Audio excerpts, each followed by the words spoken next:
Have a short clip.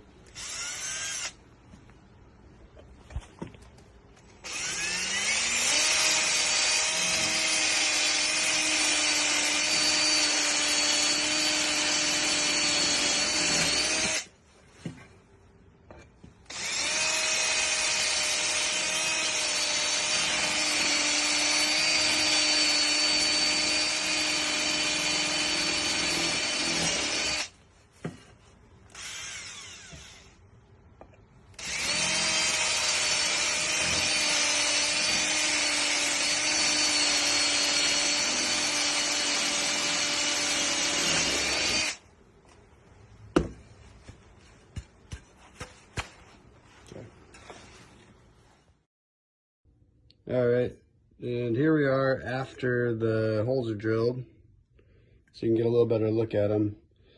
If you can see very, very close, the shoulder there where the bearing lands, I did not touch that when drilling. I came in below that on the corner, basically where the water is going to collect, right up against the bottom of the bearing. It's going to have to fall right out. So here's another view. Imagine you are the bearing in here, and up against the seal, the water is going to get flung out, because this is rotating. So the water is going to get flung out of these holes with some force. It'll never, ever be able to build up to the level where the bearing is. And yet, anything that could get in there would have to be smaller than that because of that weird angle. Yeah, no, nothing can go in because it would have to go in at a super strange angle. So I'm pretty confident that this is a good solution for the water problem.